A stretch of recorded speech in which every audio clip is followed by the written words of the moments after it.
Welcome, everyone, to the PFF Fantasy Podcast IDP edition. I'm John Macri, and I'm also just flat out excited to dive into this year's rookie class even further, as we've already covered running backs and linebackers in detail on the channel. But now, arguably the most important and consistent position in IDP is up next, the edge rushers. We're going to go over a lot of the consensus top names in this class and names that you should be aware of heading into the NFL draft, and then, of course, heading into your dynasty rookie drafts as well. And then, of course, gets to ranking them all. So let's get it.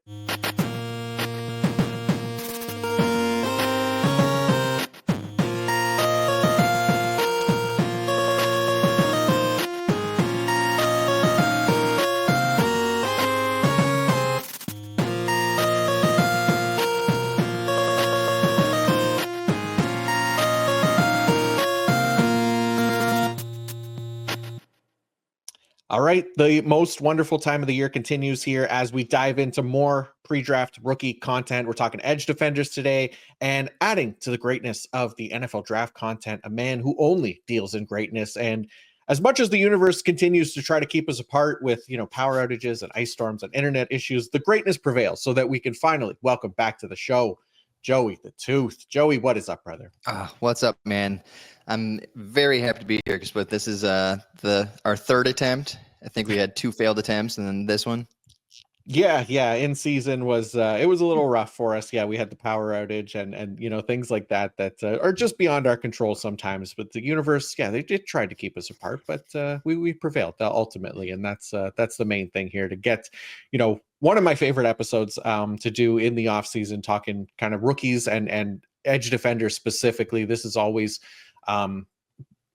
it's always an interesting position coming into the NFL draft, because there's a lot of high-end guys. There's a lot of guys that the NFL values highly that are going to go in the first round. But it gives us kind of a chance to dive into the data and look at the tape and see which of these guys may actually be worth it. And I think we've done a pretty good job of breaking down these past classes as well. So excited to do it again with you, man. Oh, absolutely. I literally took a new job just so I could do this podcast during the day without any interruptions. Well, I appreciate that. Is a high level of commitment, and you know what? I'll take it. That's quite a compliment for me. So that I'm glad we could make it work. But yeah, man, this is going to be fun. And for anyone that tuned in to last episode, to the IDP edition of the show, anyways, we covered the rookie linebackers with Kyle Bellafuel and I know that we leaned more into kind of my prospect model for the position. Kyle brought more of the evals from the tape, and we're going to kind of do the same thing here for the edge defenders. And my edge defender model has been around, for me at least, for the longest. That's the one that I created first and had kind of the most success with early, because the key underlying metrics for these players in college is much more predictive than for any other IDP position. So, I'll throw up the success rates here on the screen for the YouTube crowd. And I know we have a lot more audio listeners than video watchers, so I do apologize for, adding the visual aspect to these. But come on down to the YouTube if you like and check out the graphics and Joey's handsome face as well. You won't be disappointed. It's also a good place to interact in the comments. I try to respond to everyone. So if you have questions about these rookies, where we take them in rookie drafts, want to know how Joey gets his hair to look so good, no questions are out of bounds here. So come on down. And then also don't forget to like and subscribe while you're here. But anyways, back to the success rates for the model, because what we're dealing with for the edge prospects who score 95th percentile or higher is a little better than a 50-50 shot to become a top 12 edge, and then 87% for top 24, top 36 as well. Now, I do worry that, people who hear 53% might not be impressed by that number, because for the running back model, we're looking at over 80% in the top 12. So big difference there. But I think something to keep in mind here is that there is less parity at the top of the edge position each year than there is with other IDP positions, right? So the guys that finish top 12 are often able to repeat in that top 12. So there's also fewer spots for new guys to come in and hit that mark. So we have just 25 unique prospects in this model since 2016 who have finished top 12 at least once out of 324 prospects. So that's, context that needs to be kind of considered. The other part of it is that guys who rank 95th percentile or higher who haven't finished top 12 yet are Aiden Hutchinson, Will Anderson, Laiatu Latu, Chase Young. I think those first three are all going to be in the running to get there sooner rather than later, and that'll boost the hit rates there too. So I'm really happy with how these hit rates and prospect scores shake out. You'll notice that the higher score, the higher chance of success rate, and then the lower score, the lower chance, and so on. So Coming back to this 2025 class, there are actually 3 edge defenders who scored a 9.0 or higher out of 10 from this class. So by far the most 9+ scores of any past draft class. So we're going to get into, some of the top options this year, it seems. But, the last thing I'll say about the model as well, and like prospect evaluation in general for IDP, is that the model kind of weighs heavily, the underlying metrics and not necessarily raw production. You'll hear, references to sacks and pressures a lot when people are talking draft, but those things don't matter if they don't come with high-end underlying metrics, right? So basically sack numbers by themselves don't matter, but and I think that's something that gets kind of overlooked a lot in referencing college numbers and people potentially getting a little too tunnel vision in the raw stats, because if you want real correlation with college to NFL success, that, the underlying metrics are key first and foremost. So, for example, show me a player who has NFL success that had a lot of sacks in college. Way more often than not, I'll show you a player who had strong underlying pass rush metrics in college, and the other side of the coin as well. If you show me a player who had great sacks in college who didn't have success in the NFL, you'll likely find a player with average to below average pass rush metrics, right? So, there's a lot of examples like that. You look at TJ Watt, for example, didn't have a lot of college sack productions, but everything else about him said this is a high-end player. He ranked 95th percentile in the prospect model because of it. So, important not to last year, Chop Robinson. Yeah, he was excellent last year. And yeah, he's somebody that scored really highly in the model. And I think he's, again, if he gets that continued opportunity in Miami, he's going to be somebody that performs really well as well. So yeah, a lot of stuff kind of goes into it. The reason I bring that up is just because they're going to be referencing some of this data. So just to not leave people completely in the dark about what we're kind of talking about here. But Joey, that's enough out of me for a minute. I know our listeners are very smart and aware of this, but still like to do a reminder every draft season, because I feel like even for new listeners who might be still learning. So there's nothing wrong with that. But let's get into the great analysis, your great analysis for this year's Edge class, Joey. Starting with the top name in the class, Abdul Carter out of Penn State. Tell us how much there is to like about this potential top 3 pick in this year's draft. There's a lot to like. I mean, he's undoubtedly the number 1 prospect. I mean, he didn't really do much testing because of lingering injury, but he's shown on his tape and throughout his career, he's got the size and athletic profile. He's explosive with his first step, like off the line. His timing, everything is just explosive. Causes plenty of trouble on the edge. He's got tremendous closing speed. Like this man, his speed. It showed up. What did he run? I think at one point he ran a 4.4840. Unbelievable. Like his closing speed's literally the word I wrote for it was just wow. He's shown an innate ability in tackling. He's a former off-ball linebacker. He's actually just converted to edge, I believe, over the past 2 or 3 seasons. He's flexible in his hips and his ankles. You can see he's got a very fluid body. He has emerging pass rush moves. I mean, like I said, he's literally a converted off-ball linebacker. I think even as an off-ball linebacker, his first season with Penn State, I think he had 10 tackles for a loss and 6.5 sacks. And they were like, I think it might be time to move this guy out on the edge. I mean, he's literally only scratching the surface, and he's already shown growth in the position at tremendous levels. That matched with his athletic profile, it's hard not to love Abdul Carter. Yeah, I'm with you. It's definitely even more impressive considering that he transitioned to the edge position, so it's relatively new for him. But everything about Carter and his production profile points to like a truly elite prospect, and one that should have no problem kind of acclimating to the NFL, right? Like he scored a 9.31 in the model. That ranks behind only Nick Bosa, Chase Young, and his potential future teammate, Myles Garrett. Like, interestingly, every single one of those guys were top 2 picks and obviously boasted similar elite college metrics. But yeah, you look at his numbers: 94th percentile in career pass rush grade, 95th percentile in career win rate, 98th percentile in career pressure rate, and 99th percentile in career quick pressure rate. So Joe, you talked about the explosiveness off the line. 99th percentile in getting pressures 2.5 seconds or less. It's just an absurd number, right? So like even his expected sack rate, like I was diving into the numbers even more, ranked 96th percentile. So he even had like an absurd actual sack rate, I believe. But again, that comes with elite pass rush metrics as well. So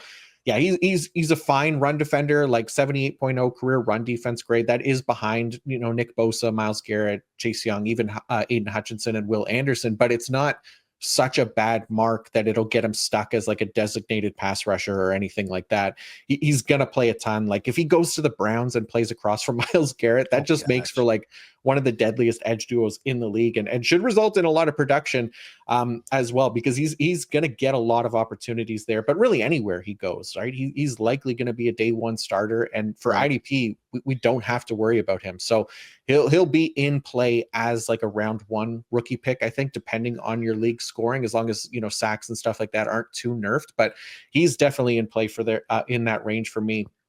I just think there's too much to like about Carter, like as well as just being part of elite company in the prospect model alongside Nick Bosa, Myles Garrett, Aiden Hutchinson, Will Anderson, and even Chase Young. Like obviously injuries derailed Chase Young's NFL career, but remember that he was a truly elite NFL prospect coming out of college, and at the very least has stuck around as a starter in the league, which is, I think, the floor for Carter at this point, just getting a super long runway to prove that he's worth the capital. And that alone, I think makes him at least valuable for IDP.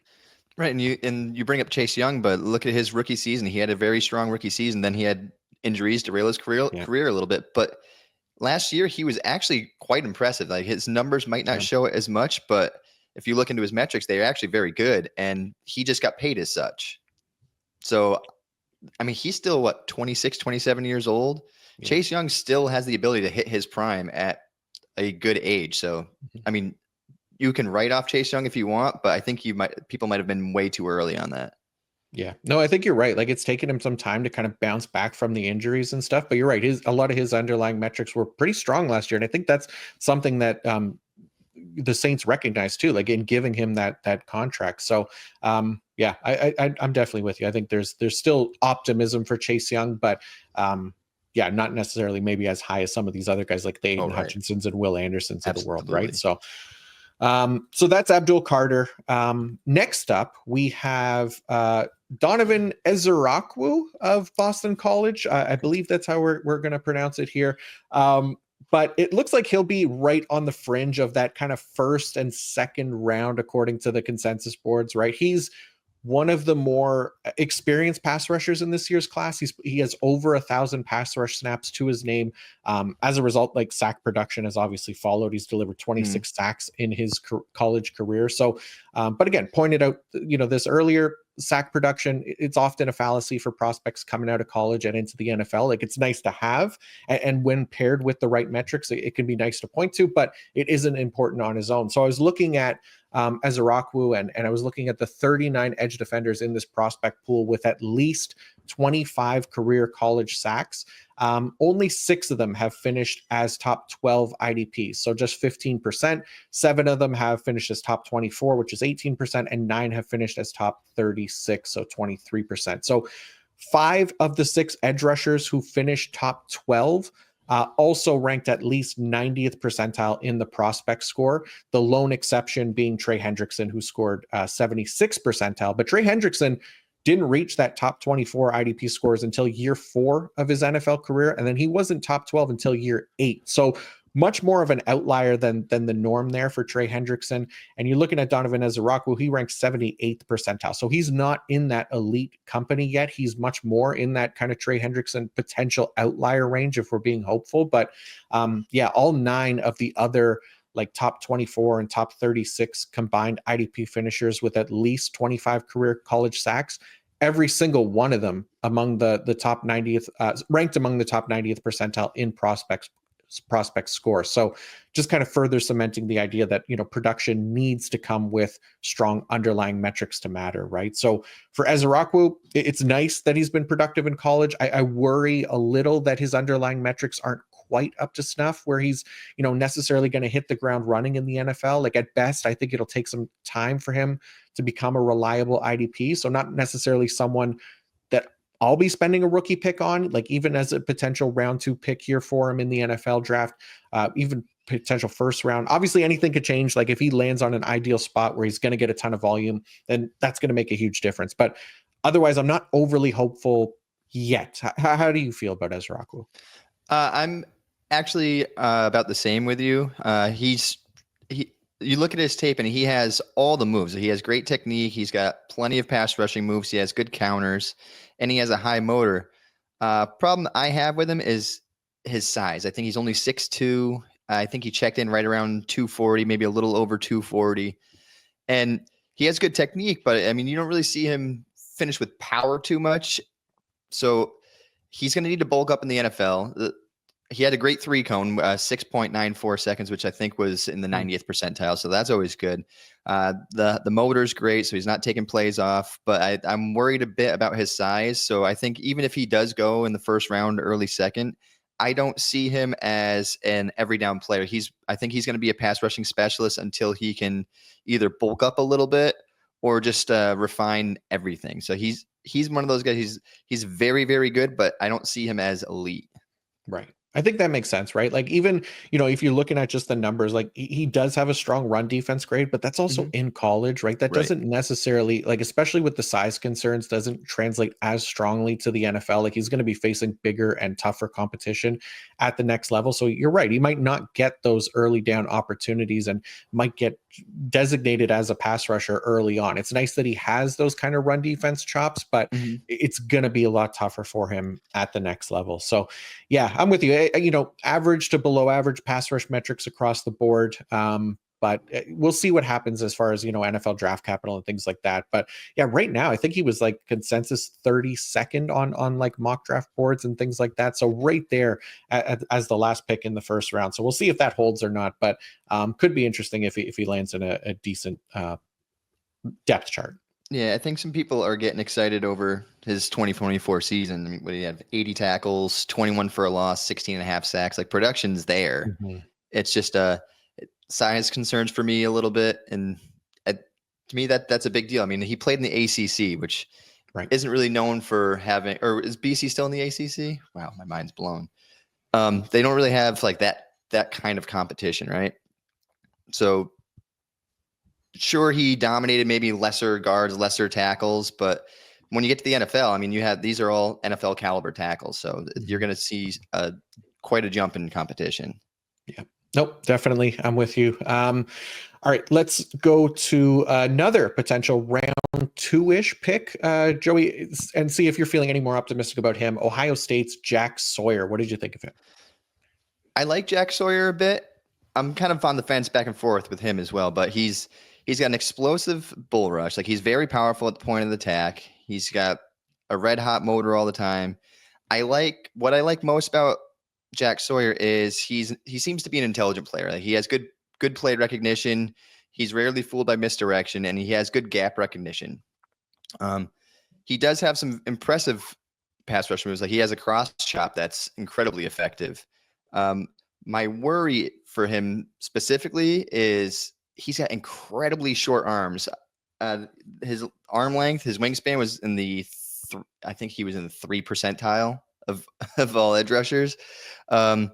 So you see it in the tape. You see tackles, they'll get their hands on him first a little bit and they'll just push him off his pass rush early.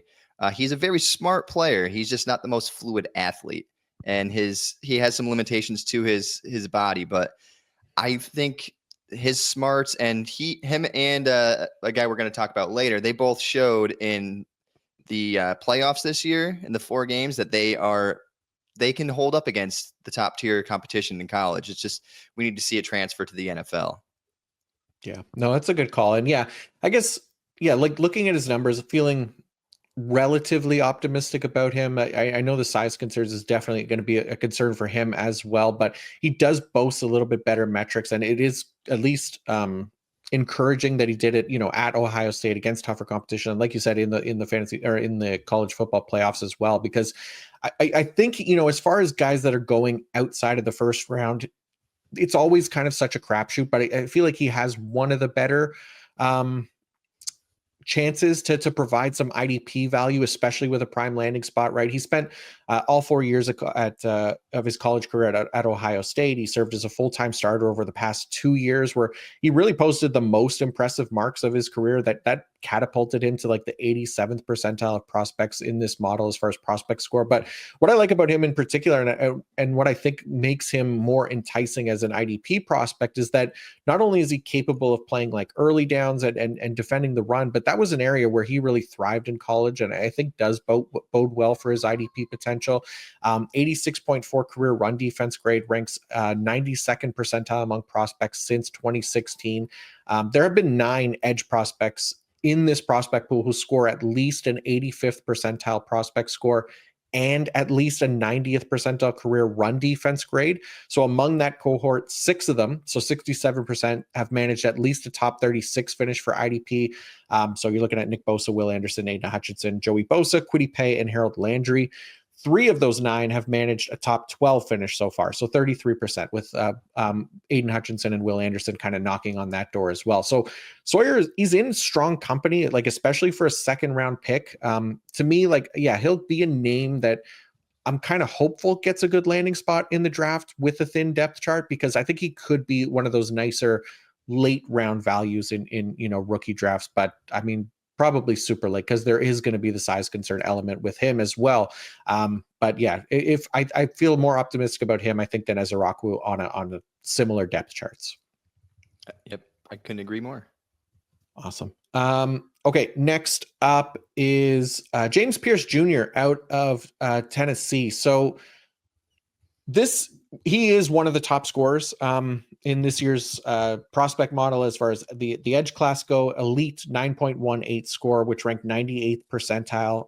Absurd pass rush metrics, right up there with the best prospects going back to 2016, right? So 95th percentile in pass rush grade, 96th percentile in win rate, 99th percentile in pressure rate, and he too ranked 99th percentile in quick pressure rate. So he is super polished as a pass rusher, and I think should be someone that translates immediately in the NFL. Now, I understand that there are some like off-field concerns. I'm not aware of the details there, but that will likely be reflected in his draft capital, right? Like if he goes late round 1 or falls out of the first round, then there's more to be concerned about. But if he gets picked in the front half of the first round or close to it, I think we have to assume that the team selecting him has done their homework and it's not as much of a concern, in which case I think it's wheels up for a guy who at the very least should get significant work as a pass rusher to start his career.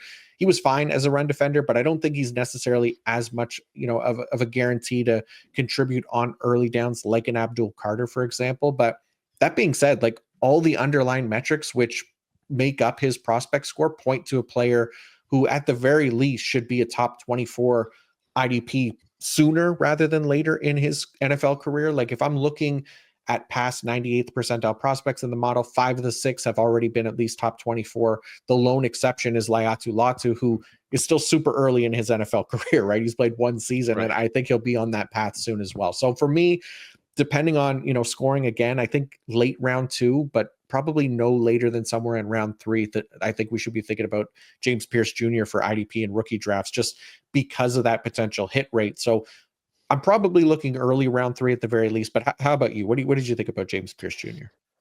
The biggest thing was the character concerns, because I haven't really heard much about what they are, but from what I have heard, that there are some teams, I mean, this is all speculation because it's bouncing all over the place from random sources, but that some people have almost taken completely off their boards. So that worries me a bit, but if he lands in the top 24, that's enough for me. Like I'm okay with that. That means the team who's selecting him in the top 24, they plan on him being a big part of their pass rush. So he's incredibly athletic. I mean, that explosive first step.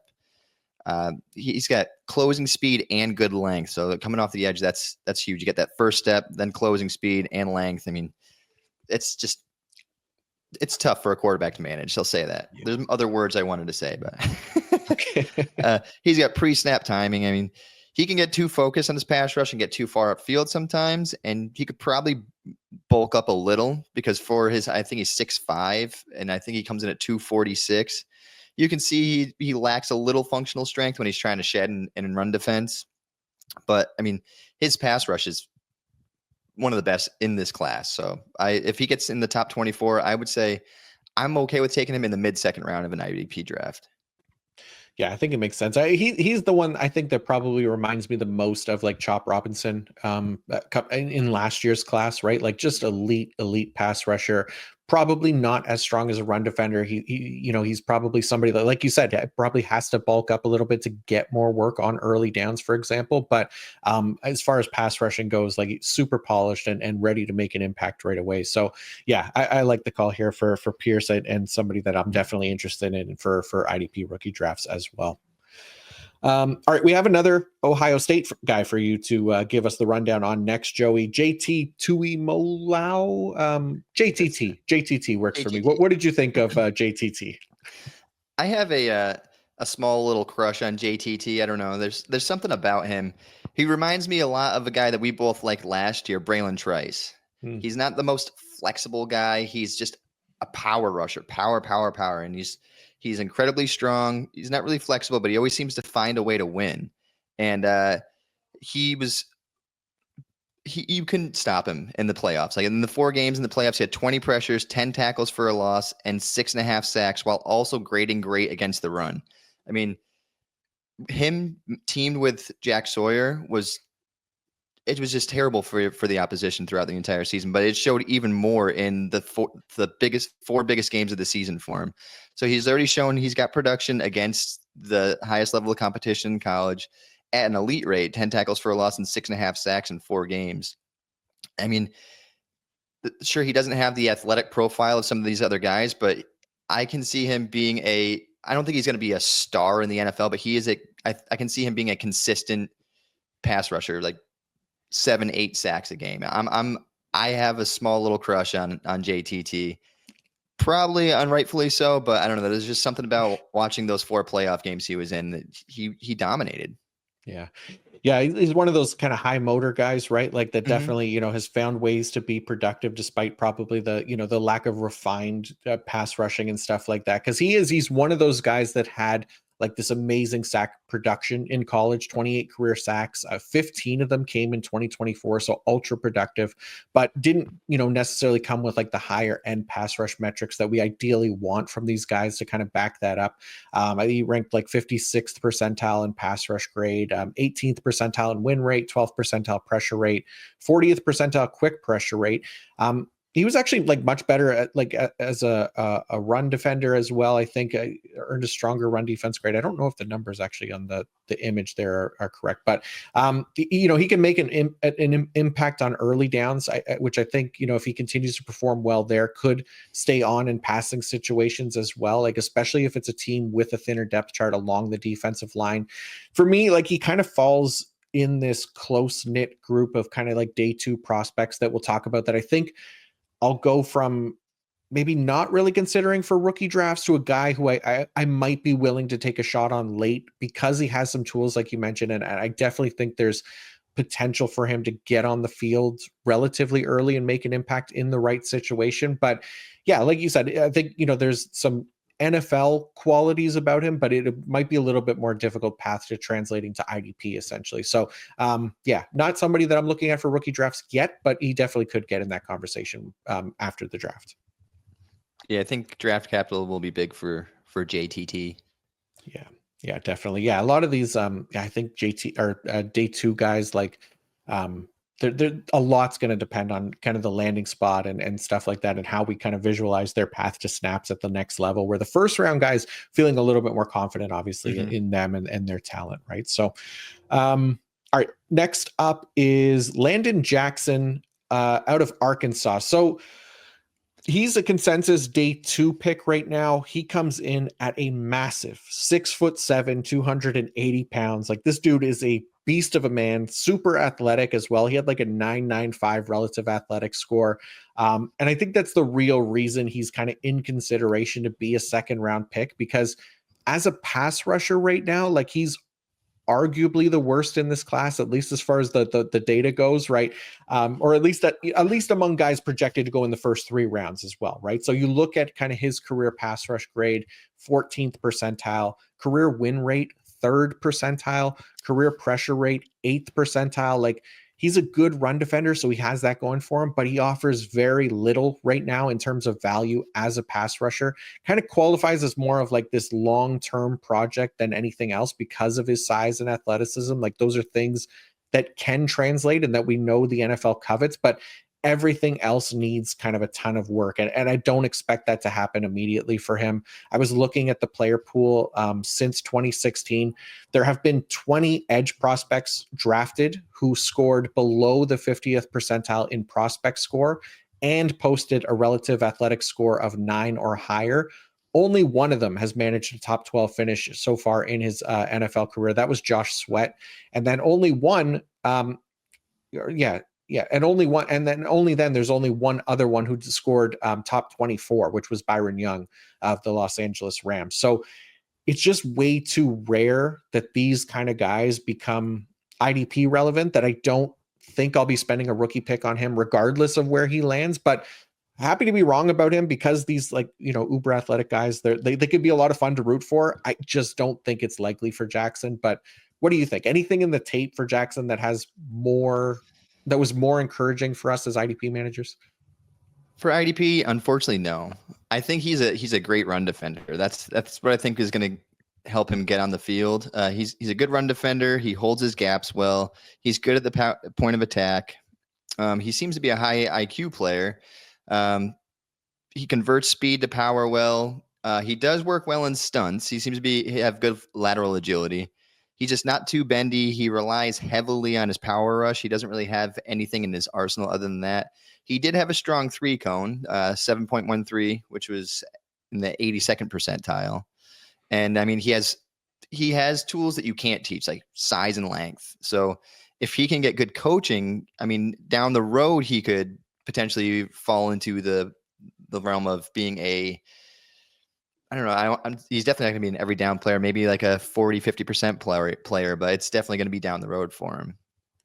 Yeah, that's the thing, right? Like, we see this all the time with these like super athletic guys that don't have the underlying pass rush metrics to kind of go with their profile. Like, it takes time. Rarely does it ever translate immediately in the NFL, which is already hard for most defensive linemen to translate to the NFL. But you look at guys like this who don't have that strong college profile and are really just banking on their athleticism and their size. Like, that isn't as easy to rely on in the NFL, because again, we talked about it, tougher competition, bigger competition, stronger. So there needs to be more to a player's game, especially as a pass rusher, to be able to win consistently at the NFL level. So I'm with you. I do worry about him for IDP purposes. Like, if we're have any hope in him, I don't think it's going to be year 1, year 2, year 3. We're probably looking a lot longer term than that, because it's just going to take longer.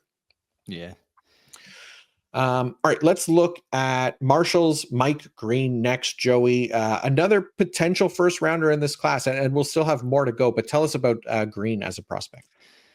Athletic profile is unbelievable. Let's see. He had a 4.57 40, 6.85 second 3-cone, both in the 95th percentile.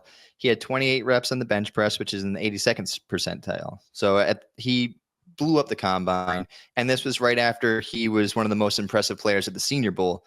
I mean, everybody's seen the play where he lines up across, I forget which tackle it was, but he literally just put his hands in the chest and bowled him over. And that wasn't even the only rep he was dominant on. He looked incredibly dominant during the Senior Bowl, and he's very intriguing. I mean, he's bendy off the edge. He's got a relentless motor. He's a fluid mover, a good change of direction, powerful hands. He's got a wrestling background, which is evident in his grappling with his hands with tackles. He does need to refine his tackle technique a little bit. He lunges and leaps a bit, and he could add some bulk to him. I think he came in at 247 maybe, but it doesn't seem to affect his power, because he just has unbelievable drive from his legs up to his hands. The transfer of power is unbelievable. So I'm still high on Mike Green. I think Mike Green has a great potential, and if he lands in the first round, I'm okay with using a high third on Mike. Yeah, no, I'm with you. Right now, it looks like he's projected to go 18th overall if you're looking at the mock draft consensus board. So right in the middle of that first round. And I don't know, correct me if I'm wrong. Is he another guy that apparently there's some off-field concerns with? I'm not sure, but I thought I might have heard something. I'm not 100% sure on that, but I mean, It's funny that like everybody brings up the off-field concerns, but I think people forget that Abdul Carter even had an assault charge a year or two ago. So it's like some people, they're able to look past it. Some people they aren't. And I don't think that's really all that fair, because he's just an elite prospect. But I haven't really heard too much about it, so I'm not worried about it. Yeah, it's in a similar boat here, like similar to Pearce Jr. as well. Like we don't know too much about it, or if there is anything, and won't know how much of a concern it is or isn't until draft day, most likely. So yeah, for now, like his on-field work, as you laid out, is really, really impressive. 9.07 prospect score in the model. That ranks 98th percentile. And again, speaking to the strength of this class too, because he's another guy that scored really well. But even accounting for Green spending almost all of his college career in the group of 5 conferences, like he still comes out among the top prospects since 2016 using this model. He is the highest rated edge who did not spend his entire college career in the Power 5 conferences. He's the only other top 95th percentile scorer. He's one of the only other top 95th percentile scorers. The other one was Jared Verse, who spent 2 of his 4 college seasons in the FCS before transferring to Florida State, right? And he just completed an excellent rookie season with a top 24 finish for IDP at his position. So among, those other top 95th percentile prospects in this model, 8 of the 15 have already finished as top 12 scorers at least once, usually more than that. But here's a list of those that haven't yet. So we talked about Chase Young. He's one of them, but Aiden Hutchinson, Will Anderson, Layatu Latu, Chop Robinson, Jared Verse, Kayvon Thibodeau. So not sure if the ship has sailed or not for Young. Like you said, there's potential that maybe he gets back in there, but I think the rest all have probably the best shots to kind of get there sooner rather than later. So I love the outlook for Mike Green. I think there's no doubt that he should be in that same conversation as James Pearce Jr. as like a top 3 edge in this class, just after Abdul Carter. And as long as the NFL doesn't devalue him completely in the draft, we're looking at another top IDP talent that should probably go within the first 3 rounds, again, depending on scoring. But I'm with you, Joey. I think, early 3rd is a great spot for this guy, as far as trying to lock up an elite prospect at the position. All right. How about another potential first rounder in this class? Mykel Williams out of Georgia is up next, and he is currently projected to go 14th overall. So top half of the first round again, and really another one of these guys who feels probably a lot more like a project in the NFL, because there's a lot of data that points to a raw player at the position, and one that I think could take some time at the next level. Like, yes, he's supposedly very athletic, although we didn't get a full combine workout to truly measure that. He did run a 40 at his pro day, and I guess he'll do some private athletic testing before the draft. So whatever, don't love that. But either way, we don't have like a reliable number for him to measure his athletic prowess other than the eye test. And we could get to that later. But for now, we're looking at a number of kind of red flags as far as his college profile that just point to a player with a limited skill set as a pass rusher right now. Like, not to say that he can't develop that, but ideally we want our first rounders to have some refinement in their pass rush game. And Williams isn't there yet. Like 24th percentile in pass rush grade, 13th percentile in win rate, 30th percentile pressure rate, all kind of doo-doo numbers, right? But solid as a run defender. Again, 92nd percentile in run defense grade. Cool. All of this kind of led to him scoring a 6.81 in the model, so below the 60th percentile of prospects since 2016. And if we're looking at the other 174 prospects who also scored below the 60th percentile, only 4 of them, or only 4% of them, have gone on to become top 12 IDP finishers. If we narrow that down to first and second round prospects that scored 60th percentile or lower in this model, we're looking at guys like Kayvon Chason, Peyton Turner, Trayvon Walker, Darius Robinson, Carl Nassib, Uchenna Nwosu, Drake Jackson, Ben Banogu, Kamale Correa, DeMarcus Walker, Noah Spence, Deo Odeingbo, and Tano Passanio. So only Trayvon Walker and Uchenna Nwosu have found real IDP success. And Walker has done so purely on volume right now so far because he was the first overall pick, right? But again, I'm not saying it's impossible for Williams. I'm just saying the most likely scenario is we'll have to be patient with him. And maybe he hits down the road, but it's by no means a guarantee. So how are you feeling about Mykel Williams, Joey? Anything on tape that you saw from him to say he's more NFL/IDP ready? No, I don't feel like he's ready at all. I feel like he's a player that came in with immense potential, and just after playing so long, he still looks raw. I mean, he's got a good build, and he's got great wingspan. So he's built for the position. He has violent hands and good power with a strong bull rush. And like you said there, his run instincts they were 100% improved in 2024. Like he looked great as a run defender, but I mean, he's a little late off the block. He gets caught in traffic quite a bit, and with the strength he's supposed to have, he should be able to shed blocks a lot better. We were waiting all season for that breakout from him, and it just never happened. He showed limited athleticism at his pro day. Really, I mean, he ran, but that's about it. He has inconsistent hands too, and plays with poor pad level. He plays really high, so there's a lot to his game that needs work, and to me at least. And there's got to be something else that NFL scouts are seeing that we're not, considering he's still considered a first round prospect. But there just seems like there's so much that needs refinement in his game, and it doesn't even seem that the stuff he has is something he's mastered. So it's almost like they're drafting somebody off of being from Georgia on a great defense with the potential of having a great NFL build. There's not too much that really grabbed my eye and said, this guy has the potential to be a star. Yeah, no, I'm with you. I think, again, yeah, the Georgia thing probably does have something to do with it, right? There's, the size, athleticism stuff that, the NFL loves to project to the next level and think that that's something that they can work with. But I mean, I laid out a lot of the names there that, guys that haven't worked out as far as, these pass rush metrics go and things like that. But yeah, to me, like I worry that, the NFL is valuing that kind of stuff way too high. Like I think second round, day 2 kind of thing is a better spot to kind of take that shot where, first round, you really want more of a sure thing. But I think you're gambling too much on Mykel Williams in the first round, just based on everything else about his profile. So yeah, I'm with you. Not in love with him, but I mean, if the NFL is going to value him as a first round, like there's a chance that he's going to be IDP relevant.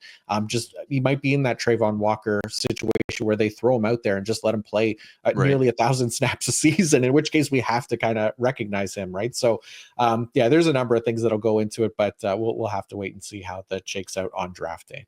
Mm-hmm. Okay, next up is Nic Scourton out of Texas A&M. Joey, he was getting mocked just inside the first round a few weeks ago. Now he's moved to just outside the first. So fringe day 1 pick. What did you think of Scourton?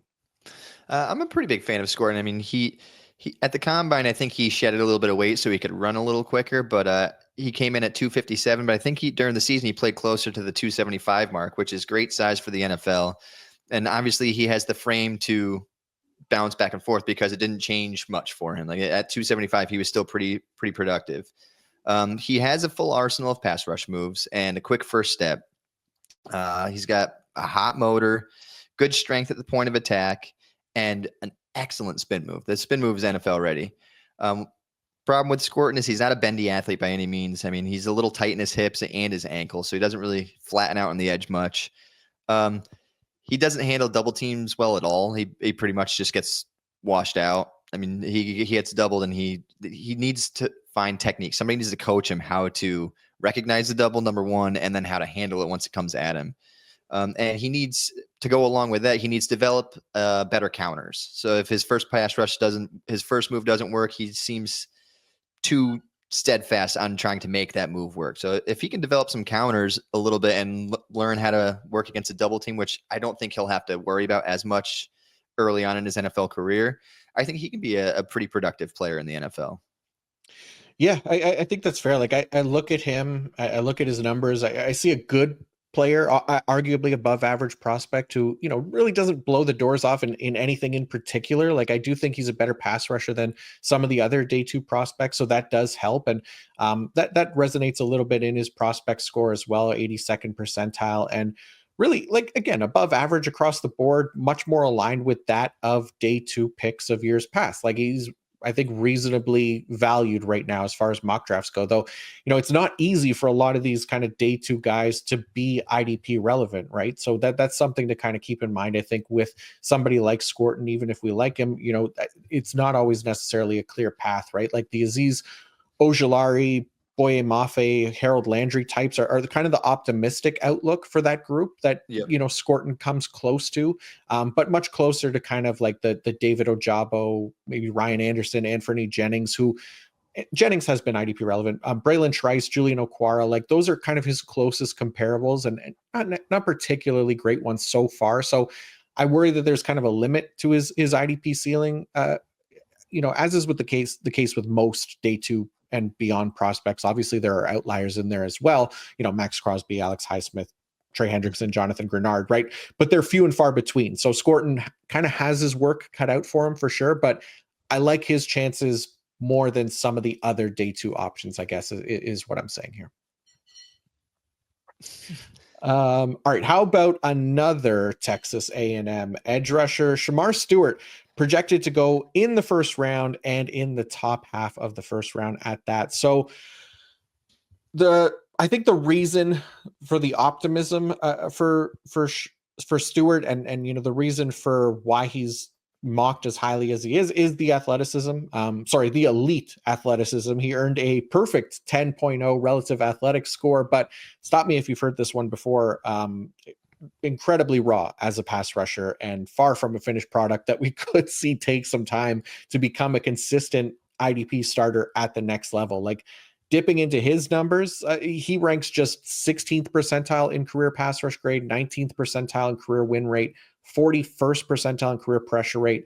And he doesn't even have like the run D chops to kind of help him out. He ranked just 8th percentile in run defense grade, right? So, here we go again with the NFL valuing athleticism over, talent and skill and believing in themselves to turn that into star power in the NFL. And maybe they can, we'll see, but they're certainly going to, give him every opportunity to get there, especially as a potential top 15 pick. Now, obviously, again, the Jaguars have found some success with Trayvon Walker, also a 10 RAS score. But again, his pass rush metrics right now in the NFL are not that of a first overall or even first round pick right now. So Jacksonville is kind of just playing him until the wheels fall off. So he's been productive by default and, hoping that consistency comes through. But I think there's no question that, Trayvon Walker is not Aiden Hutchinson. And I don't think it's particularly close, even with Aiden Hutchinson's injury, right? So Walker's, aside, here's kind of the list of the rest of the edge prospects who scored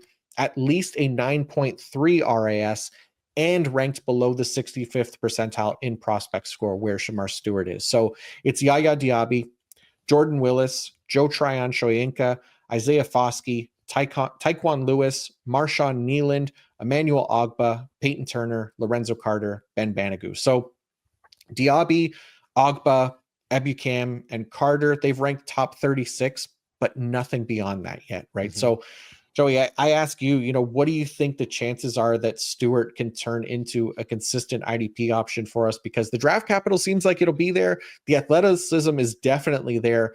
But are there any other redeeming qualities that you saw on tape that could, give us some much needed hope for IDP? Well, he's just an unbelievable athlete with great size. I mean, he was 89th percentile or better in wingspan, 40-yard dash, vertical jump, broad jump, and 10-yard split. So those are things you can't teach. So he has all of the tools to be an elite defender. He just needs coaching. I mean, he has good bend at his size. He's got a hot motor. He can play from multiple alignments, and he converts speed to power. He just needs to finish better. He needs to finish better and needs to add more moves to his pass rush arsenal. And literally all I think it comes down to is getting good coaching. If Stewart can get good coaching and he can show that he's a student with his coach, I think he can become an excellent player, because it's hard to come across this type of athleticism with that size. So coaching is going to be huge for Stewart. So if he lands in a spot with a good D coordinator, good D-line coach, I will reach a little bit on him just because of that actual athleticism and size. Because if he can show that he can learn, he'll play quicker than some of these other guys. Yeah, no, I think that's fair, right? Like, there's definitely going to be the draft capital that is going to matter for IDP purposes.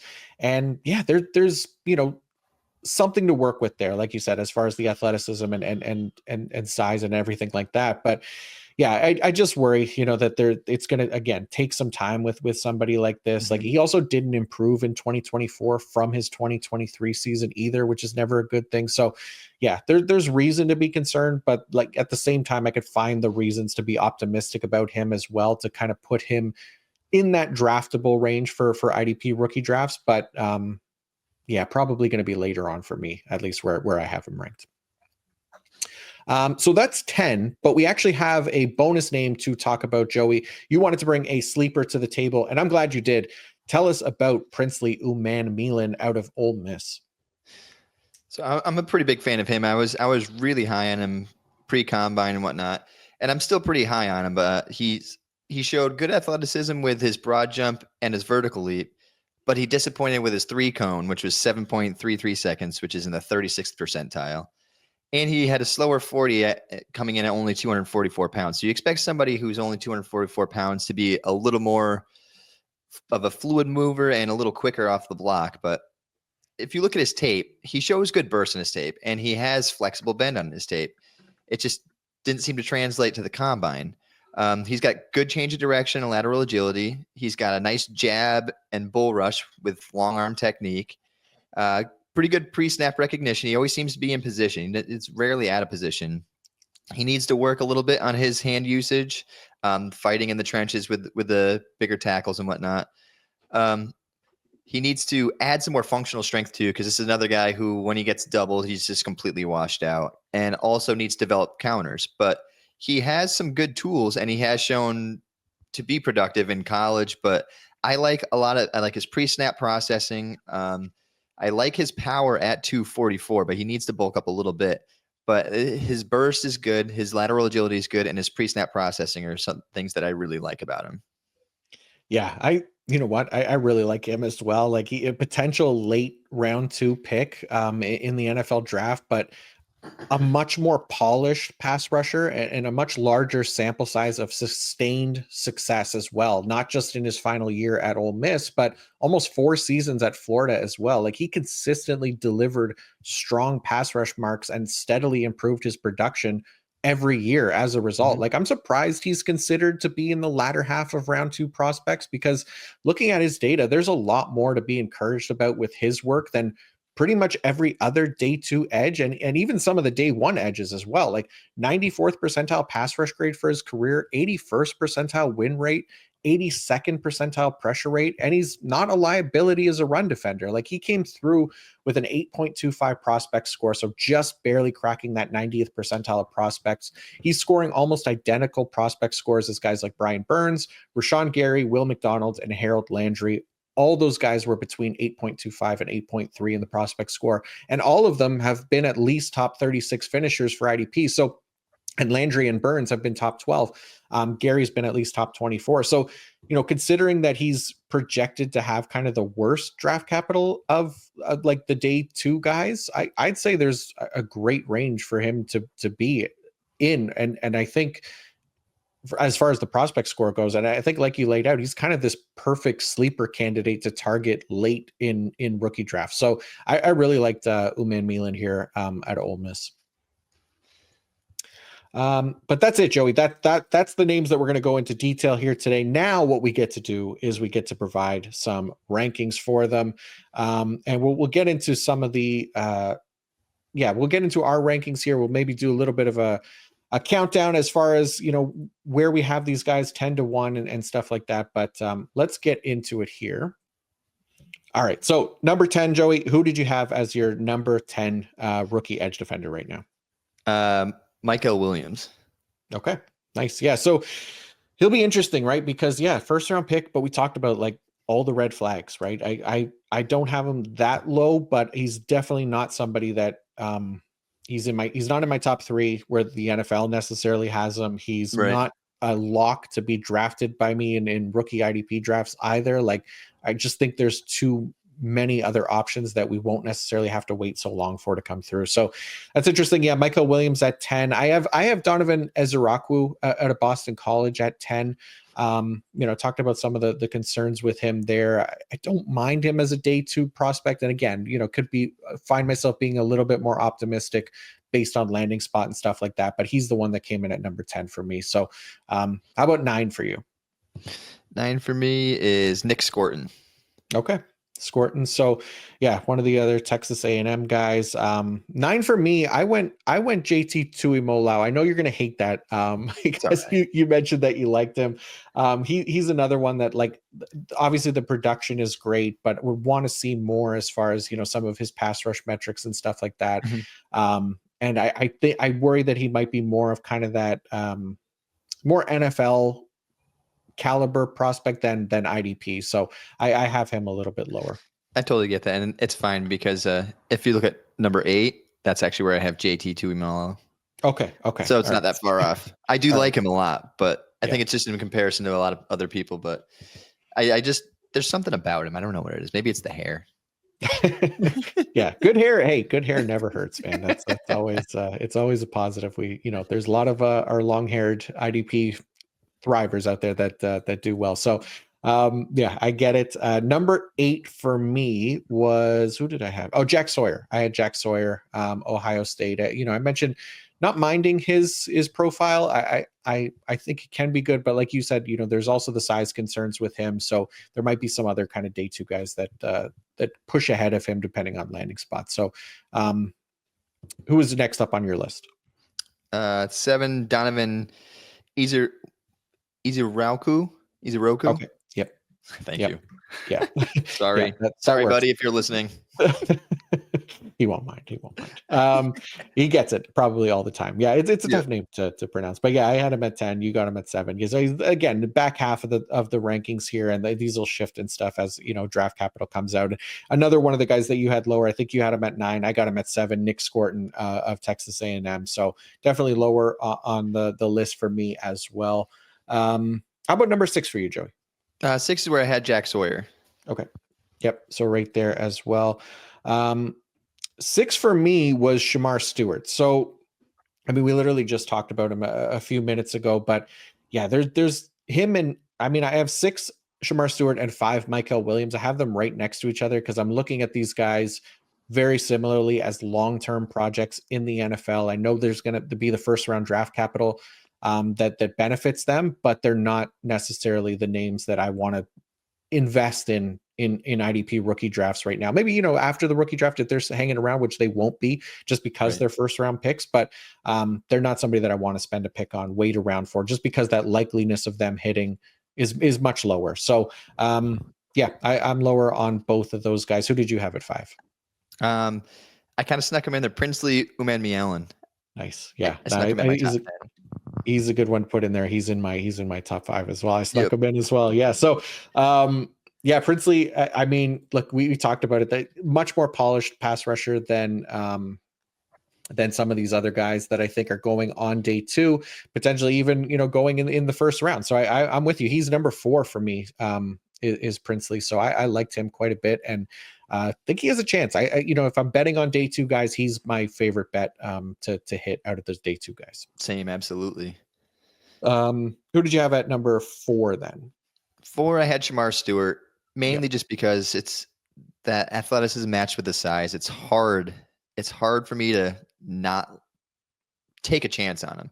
I'm not sold on any of his pass rushing by any means, but if he gets good coaching, and I don't think it'll be year 1, but maybe year 2, if he shows improvement, he could land almost every down on him. He's a big guy with unbelievable athleticism, so he just needs to get his tools refined, and he could be a star. That's the thing I'm grabbing onto. I'm grabbing onto not the fact that he could be a solid NFL player. He has the athletic and size potential to be a star. He just needs refinement, like a lot of it, but it's there. Yeah, no, it is, right? Like he's gonna get, I mean, we talked about, this even with Abdul Carter, like as his floor, like even for Shemar Stewart, like he's gonna get a long runway to kind of prove that he's worth that first round capital. And because he has that athleticism and size, like the NFL is going to continue to bet on that guy and hope that they can turn him into that star level prospect. So I think, for that alone, he carries value. So I'm with you. I think, that's a perfectly fine spot for Shemar Stewart. And that means, I'm assuming we both left out Landon Jackson. Yes. Out of our top 10. He's been number 11. Yeah. So that gives us all 3, our top 3, the same names. I wonder if they're in the same order. So who was number 3 for you? I had James Pearce Jr. Okay. Nice. Mainly because of the more of the character concerns. I'm just worried about him dropping a little bit. Yeah, no, I think that's fair. I go back and forth on James Pearce Jr. and Mike Green as well. Same. Like I have Mike Green at 3. I have James Pearce Jr. at 2. Like we'll see how the NFL values it. Like that's going to, I think, just play the biggest part in this, because if there are off-field concerns, then that'll reflect in their draft capital. But I think, both these guys, high-end pass rushers, I think they're ready to contribute day 1. So liked Mike Green at 3. I put James Pearce Jr. at 2. I'm assuming that means Mike Green is number 2 for you. Yep, 100%. Carter at 1. Yeah, the easy number one here, Abdul Right. Carter. I mean, nothing to overthink. This is the top pass rusher in this class. So, Mhm. yeah, man, it's a good list. I think, you know, this year's edge class definitely intriguing.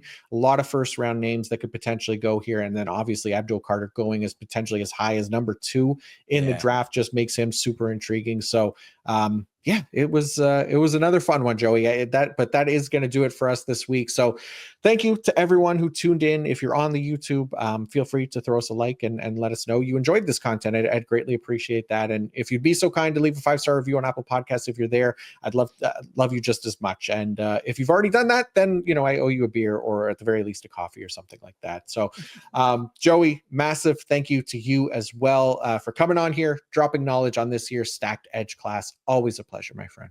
Thank you. I really appreciate it.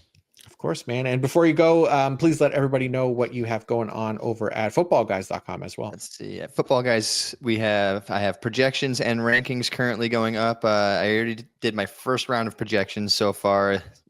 Does need to be tuned now since free agency has been done, but I'm kind of holding off a little bit till draft goes through and then check out landing spots there. Me and Kyle Bellafuel also have a IDP top 40 big board for the rookie class coming after the draft. So we've already done our top 10s on IDL, edge, defensive back, and linebackers. And then we collab and we do a top 40 IDP big board after the draft. So that's coming up soon. Nice. Love that. Yeah, that sounds like a lot of fun. Definitely check out Joey's work, and then obviously Kyle as well, who was on here last week over at Football Guys. But as for me, I mentioned it, you know, earlier. If you're interested in reading the prospect model articles on PFF.com, I have all the positions that I'm going to do this year up on the site: edge, linebacker, safety, running back, wide receiver, tight end. They're all free articles that contain, you know, player profiles, success rates, comps, all that stuff in there. If you want to check that out, I'll link the edge one in the episode description here on YouTube. Hopefully next year, the quarterback and defensive tackle models will be ready to go. I've got a lot of requests already for those, which I appreciate, but they're just not ready yet. And I won't put them out with information that I don't believe in. So just need a bit more time to develop those to get them where I want them. But that's it. So thank you all so much for tuning in, liking, and subscribing to the channel. I appreciate you all. And until next time, peace out.